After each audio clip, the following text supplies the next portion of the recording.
கடந்த 20 ஆண்டுகளாக இலங்கை மற்றும் தென்னிந்திய கேட்டரிங் துறையில் முன்னணி மற்றும் முன்னோடி நிறுவனமாக திகழ்ந்து தனது தன்னிகரற்ற சேவையின் மூலம் மக்களின் நன்மதிப்பையும் நம்பிக்கையும் பெற்ற ரூபீஸ் கேட்டரிங் நிறுவனம் தற்போது வென்யூ சோர்சிங், கேட்டரிங், டெக்கரேஷன் என முற்றுமுழுதான ஈவென்ட் பிளானிங் சேவையினை வழங்குகின்றது. உங்களது நிகழ்வுகள் எதுவானாலும் rubiescatering.co.uk உங்களது நிகழ்வுகள் எதுவானாலும் தங்கமான பொழுதாக மாற்றிட rubiescatering.co.uk. வணக்கம். இன்றைய பார்வை உங்களை வரவேற்றுக் கொள்கிறது.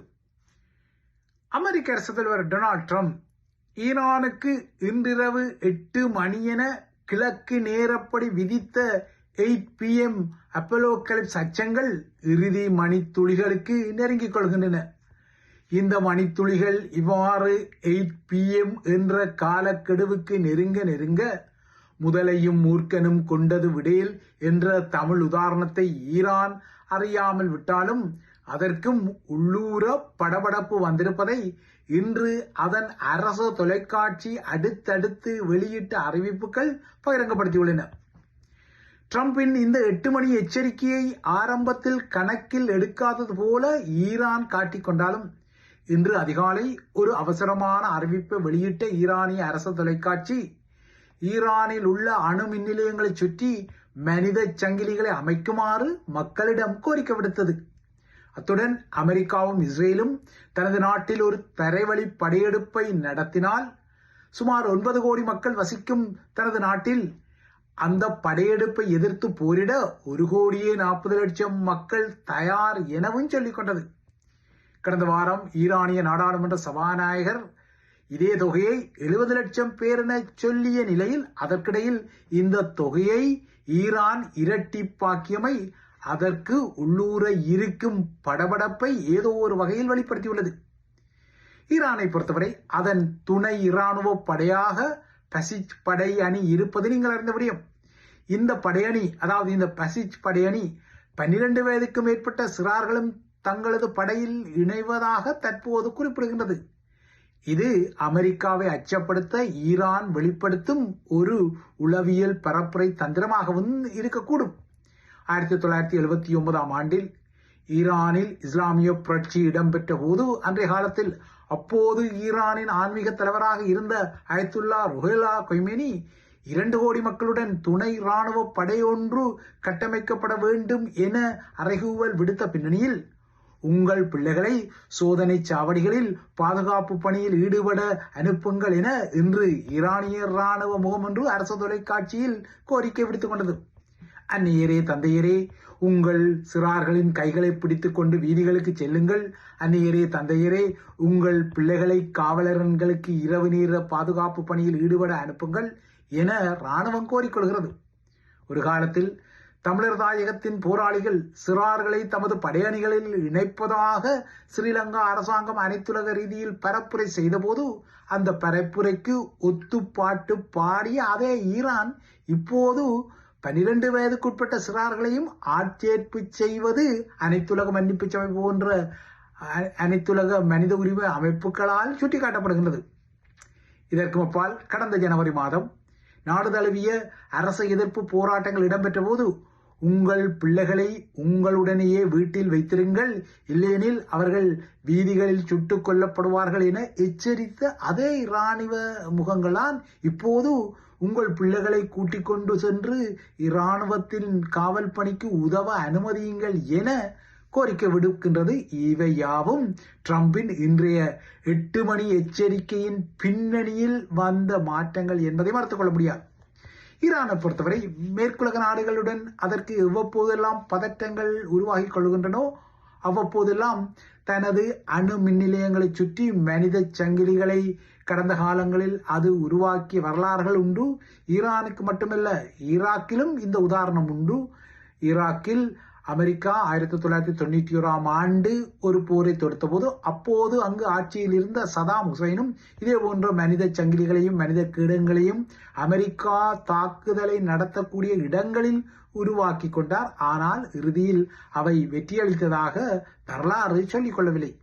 எதுவாரோ ட்ரம்ப் ஈரானுக்கு வழங்கிய ஹோர்முஸ் நீரிணை திறக்கப்பட வேண்டும் என்ற அடிப்படையில் வழங்கிய காலக்கெடு இன்று செவ்வாய்க்கிழமை இரவு 8 மணிக்கு முடிவுக்கு வருகின்றது. அதற்கிடையில் ஈரான் ஒரு டீலை அமெரிக்காவுடன் போடாமல் விட்டால் அங்கிருந்து வேறு வகையான செய்திகள் வரக்கூடும்.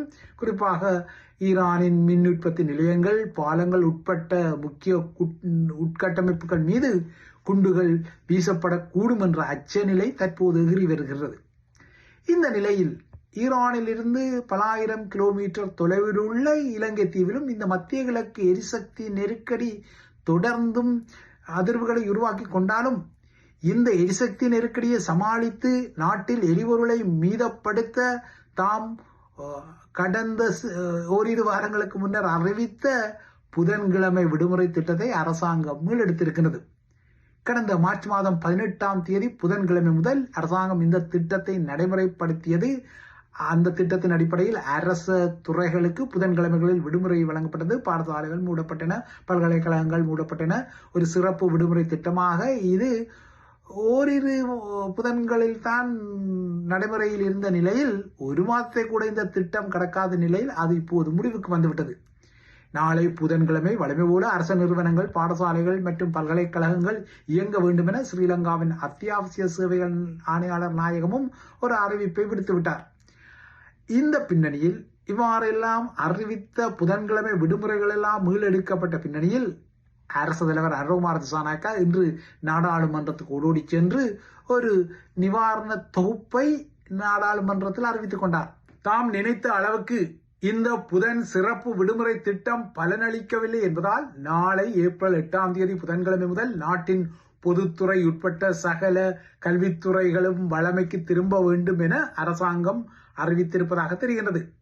உலகின் எரிசக்தி நெருக்கடி தனியாத நிலையில் இந்த நகர்வை அரசாங்கம் செய்வது அதன் பெறுபேறுகளின் சொதப்பலையும் அனுர தரப்பின் டிசிஷன் மேக்கிங் எனப்படும் முடிவு எடுக்கும் திறமைகள் குறித்த பலவீனங்களையும் அம்பலப்படுத்தியுள்ளது.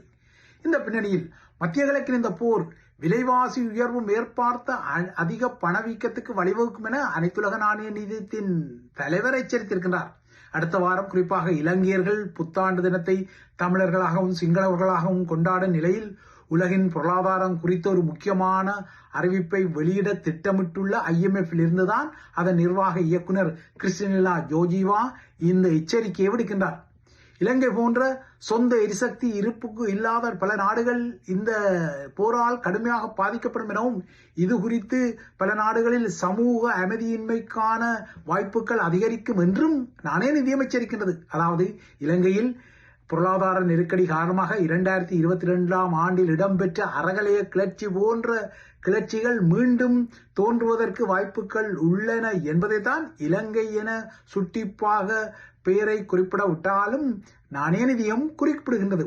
நாடுகள் தமது மக்களுக்கு வழங்கும் தற்போதைய எரிசக்தி மானியங்கள் உண்மையில் நெருக்கடிக்கு தீர்வாக அமையாது என கூறும் நாணய நிதியம் இதற்கு மாறாக பணவீக்க அழுத்தத்தை குறைப்பதற்காக அரசாங்கம் மக்களுக்கான மானியங்களையும் இலவசங்களையும் இயன்றவரை தடுக்க வேண்டும் என்பதே நாணய நிதியத்தின் வலியுறுத்தலாக வருகின்றது. ஆனால் இலங்கையரோ இன்னும் ஆட்சி தரப்பிலிருந்து தமக்கு நிவாரணங்களை தேடிக்கொள்ளும் நிலையில் அனுரவும் இன்று அதற்கு தோதாக உர மானியங்கள் உட்பட்ட சில மானிய அறிவிப்புகளை நாடாளுமன்றத்தில் பகிரங்கப்படுத்தி இருக்கின்றார். இலங்கையில் தற்போது மக்களுக்கு வழங்கப்படும் எரிசக்தி மானியம் அடுத்த மாதத்துக்கு பின்னர் மக்களுக்கு தொடரப்பட வேண்டுமானால் அதற்கு நாணய நிதியத்தின் அங்கீகாரம் தேவை என்ற நியதி உள்ள நிலையில் இந்த நியதி கடப்பாடு ஆகியன நாணய நிதியத்தால் அங்கீகரிக்கப்படுமோ இல்லையோ என்ற ஒரு இக்கட்டில் இருக்கும் அரசாங்கம் இப்போது தமது தரப்பில் சில மானிய அறிவிப்புகளை வெளியிட்டிருந்தாலும் அரசாங்கத்தின் பொருளாதார நெருக்கடிகள் இலங்கையரை துரத்தத்தான் செய்கின்றன.